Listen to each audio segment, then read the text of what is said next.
بسم اللہ والصلاۃ والسلام علی رسول اللہ وعلی آلہ واصحابہ اجمعین۔ محترم سامعین و ناظرین، کچھ لوگوں نے کالز کی اور کچھ ایجانی کیفیت ہے لوگوں میں کہ آپ نے اویس ربانی کو لائک کیا یا کچھ کمنٹس کیے وغیرہ وغیرہ۔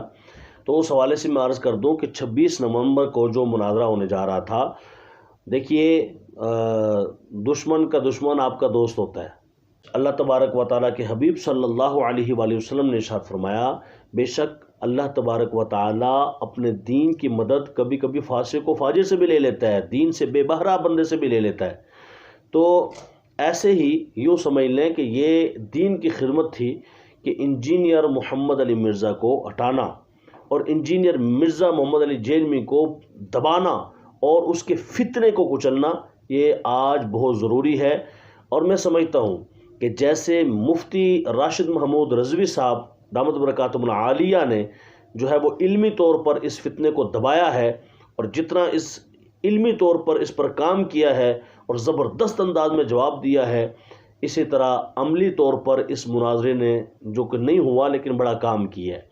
اس پر اویس ربانی جس کے لیے میں نے لائک وغیرہ کیے، میں اس کو کوئی قابل اعتبار بندہ نہیں سمجھتا اہل سنت میں، اتنے زیادہ واقفیت پہلے نہ تھی۔ اب دوستوں نے کچھ ویڈیوز کچھ اس طرح کی پکچرز بھیج کے مجھے مطمئن بھی کیا اور میں سمجھ گیا۔ میں نے اتنا اس کو دیکھا نہیں تھا، لیکن اسی مناظرے پہ یہ زیادہ مشہور ہوا اور اسی پہ میں نے اس کو جانا۔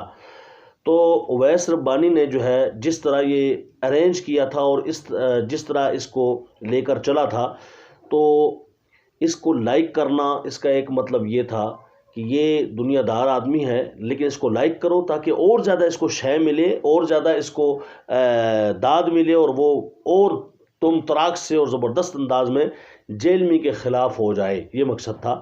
اسی طرح مفتی حنیف قریشی، وہ کوئی قابل اعتبار نہیں ہے اہل سنت میں، کبھی کیا چھکے مارتا ہے، کبھی کیا صحابہ کرام علیہ رضوان کے خلاف بولتا ہے، اور آئندہ بھی اس کا کوئی نہیں پتہ، لہذا وہ بھی ہمارے نزدیک کوئی قابل اعتبار نہیں ہے۔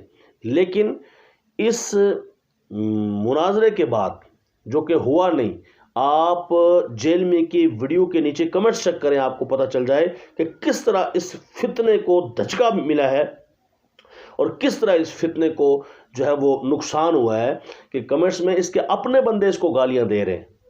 اور آپ یقین فرمائیں، مفتی راشد محمود رضوی دامت برکاتہم العالیہ نے جس قدر علمی طور پر اس کو ناکو چنے چبوائے اور فائدہ دیا اہل سنت کو اور دین کو، اسی طرح یہ جو ربانی نے مناظرہ رکھا ہوا تھا اور وہاں یہ لوگ گئے اور جا کر مناظرہ ہوا نہیں، لیکن اس ایکٹیویٹی نے اسی طرح بہت فائدہ دیا۔ لہذا جیسے حضور نے ارشاد فرمایا کہ بے شک اللہ تبارک و تعالیٰ دین کی خدمت کبھی کبھی دین سے بے بہرہ لوگوں سے بھی لے لیتا ہے، تو آپ اس کو یوں ہی اسی سینس میں بھی لے سکتے ہیں۔ اور ویسے بھی ہے نا کہ شکار کرنے کے لیے کتے کو چھوڑنا پڑتا ہے، اور کتے کو چھوڑ دیا جائے، شاباش دی جائے، ہوش ہوش کیا جائے اور کہا جائے زبردست، وہ اور زیادہ لڑتا ہے۔ تو آپ اس کو اس انداز میں بھی سمجھ سکتے ہیں۔ دیکھیے حضور علیہ الصلوۃ والسلام نے فرمایا، ابو ہریرہ تم نے اس مال کی حفاظت کرنی ہے، بیت المال کی حفاظت کرنی ہے۔ تو حضرت ابو ہریرہ رضی اللہ تعالیٰ عنہ بیت المال کی حفاظت کر رہے ہیں، رات کو چوری کرنے کے لیے آتا ہے، آپ اس کو پکڑ لیتے ہیں۔ آپ نے فرمایا کہ یہ تم چوری کر رہے تھے، میں تمہیں چھوڑوں گا نہیں۔ اس نے کہا آج چھوڑ دو، آئندہ نہیں آؤں گا۔ لو آپ نے چھوڑ دیا۔ صبح حضور کی بارگاہ میں حاضر ہوئے تو حضور نے فرمایا، ابو ہریرہ تم نے رات چور کو چھوڑ دیا؟ جی یا رسول اللہ، منتیں کر رہا تھا۔ میں نے کہا چلو چھوڑ دو۔ کہا آئندہ پھر آئے گا۔ اس سے حضور کا علم غیب بھی معلوم ہوتا ہے، پھر آئے گا، اب نہیں چھوڑنا۔ اور جب وہ پھر آیا تو انہوں نے پھر پکڑ لیا، اور پکڑنے کے بعد کہا اب تمہیں نہیں چھوڑوں گا۔ حضور نے فرمایا تو پھر آئے گا۔ کہا اچھا اب چھوڑ دو، میں پکا وعدہ کرتا ہوں۔ جب اس نے بہت زیادہ منت ترلے کیے تو آپ نے چھوڑ دیا۔ حضور کی بارگاہ میں صبح آئے تو حضور نے فرمایا دیکھو تم نے چھوڑ دیا، پھر آئے گا، اب نہیں چھوڑنا۔ تیسری مرتبہ وہ پھر آیا رات کو، اور جب حضرت ابو ہریرہ نے پکڑا تو اس نے بڑا شور شرابہ کیا، نہیں چھوڑا۔ تو آخر اس نے کہا چلو میں تمہیں ایسا وظیفہ بتاتا ہوں کہ آئندہ جو اس پہ عمل کرے گا تو کبھی چور نہیں آئے گا۔ تو کہا اچھا وہ بتاؤ کیا ہے؟ کہا وہ آیت الکرسی ہے، جو یہ پڑھ لے گا تو چور نہیں پڑیں گے۔ اس سے پتہ چلا ہمیں بھی آیت الکرسی کا ورد و وظیفہ جاری رکھنا چاہیے۔ تو اب وہ چور آیا اور اس نے چوری کرنے کے ارادے سے چوری کرنے کی کوشش کی۔ ابو ہریرہ رضی اللہ عنہ پکڑا، نہیں چھوڑ رہے تھے تو اس نے یہ وظیفہ بتایا۔ صبح حضور کی بارگاہ میں آئے، حضور علیہ الصلوۃ والسلام نے فرمایا کیا ہوا؟ ایسو اللہ وہ آیا تھا، میں نے پکڑا اور میں نے بڑا پکا پکڑا، میں نے کہا اب نہیں چھوڑوں گا، لیکن اس نے پھر کہا ایسا وظیفہ بتاتا ہوں کہ آئندہ چوری نہیں ہوگی اور چور نہیں تمہیں کچھ نقصان پہنچا سکتا. تو اس نے پھر وہ وظیفہ بتایا تو میں نے چھوڑ دیا. اس نے کہا آیت الکرسی پڑھا کرو. تو حضور نے فرمایا ہاں بندہ جھوٹا تھا، بات ٹھیک کر گیا ہے. تو ان چیزوں کو مد نظر رکھتے ہوئے آپ ہجانی کیفیت میں مبتلا نہ ہوں، اسی لیے میں نے لائک اور کچھ کمنٹ کیا. کچھ معلومات نہیں تھی، کچھ اس حوالے سے بھی، اور کچھ جان بوجھ کے میں نے شے دینے کے لیے، تاکہ کم از کم یہ مرزا انجینئر ایکسپوز ہو رہا ہے. قسم بخدا میرے نالج کے مطابق مفتی راشد محمود رضوی صاحب دامت برکاتہ العالیہ اور دیگر لوگوں نے جس طرح علمی طور پر اس کا رد کیا اور اس کو ایکسپوز کیا، اور کتنے عرصے سے کر رہے ہیں، میں سمجھتا ہوں اب اس بار 26 نومبر کو جس طرح یہ عملی طور پہ، علمی طور پہ تو ہو رہا ہے اور ہوتا رہا ہے اور ہوتا رہے گا، مفتی راشد محمود رضوی صاحب اور دیگر علماء اس کا رد کرتے رہیں گے، لیکن عملی طور پر یہ ایکٹیویٹی جو پرفارم ہوئی ہے، آپ یقین کریں اسی طرح یہ ننگا اور ایکسپوز ہو گیا ہے. اور اس کی ویڈیوز کے نیچے آپ دیکھ سکتے ہیں، اور بہت زیادہ آپ لوگوں کے کمنٹس سوشل میڈیا پہ چیک کر سکتے ہیں.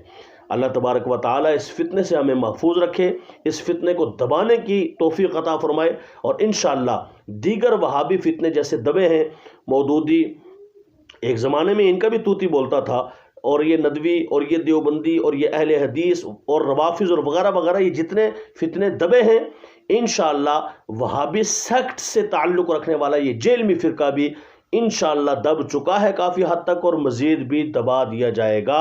اور میں سمجھتا ہوں اب بھی مرزا انجینئر کو ایکسپوز کرنے کے لیے ایسے ہی ربانی جیسے جو لوگ ہیں، اویس ربانی جیسے جو اینکرز آتے ہیں، کیونکہ یہ اینکرز کو جو اپنے پاس آنے دیتا ہے، ان کو انٹرویو کرنے دیتا ہے، باقیوں کو انٹرویو ہی نہیں کرنے دیتا. لہذا اویس ربانی جیسے باقی جو ہیں، ان کو اویس ربانی کے اس عمل سے کم از کم یہ تقویت ملے گی، حوصلہ ملے گا کہ ہم بھی تو آ سکتے ہیں میدان میں. اگر اویس ربانی میدان میں آیا تو ہمیں بھی میدان میں آنا چاہیے. تو میں سمجھتا ہوں ایک تو اینکرز کے راہ کھلے ہوں گے، اور وہ اینکر جو ڈرتے گھبراتے تھے اب ان کی گھبراہٹ ختم ہوگی، اور وہ کھل کے سوال کرنے کے لیے سامنے آئیں گے، اور وہ لکھائے سوال اور رٹے رٹائے سوال نہیں ہوں گے، بلکہ جو ان کے ذہن میں آ رہے ہوں گے، جو ان لوگوں کی طرف سے ڈیمانڈز ہوں گی، وہ دیکھ سن کر اس کا انٹرویو لیں گے. اور اگر نہیں بھی لیں گے تو انشاءاللہ الرحمن اس سے باقی حضرات کو پتہ چل جائے گا، سارے ویورز کو اور سب سننے والوں کو اور دیکھنے والوں کو، کہ یہ باقی اینکرز جتنے جاتے ہیں یہ بس سلیکٹڈ پروگرام ہوتا ہے، یہ پوچھنا ہے اور یہ نہیں پوچھنا، اور یوں کرنا ہے اور یوں نہیں کرنا. اور اگر صحیح معنوں میں ہو تو وہ اینکر پھر اویس ربانی کی طرح کھل کے سامنے آتے ہیں اور کھل کے سوالات کرتے ہیں اور کھل کے جو ہے وہ بات کرتے ہیں. میں سمجھتا ہوں اس کا بہت اچھا اثر پڑا ہے، اور انشاءاللہ الرحمن آئندہ بھی مختلف اینکرز جرأت کریں گے اور اس کے سامنے بیٹھنے کا حوصلہ رکھیں گے، اس کے سامنا کرنے کا حوصلہ رکھیں گے، اور سخت سوال کرنے کا حوصلہ رکھیں گے. اس کو جو ہے وہ بدتمیزی کا جواب صحیح طور پر دینے کا بھی حوصلہ رکھیں گے انشاءاللہ. اللہ تعالی ہماری نصرت و حمایت فرمائے. السلام علیکم ورحمۃ اللہ.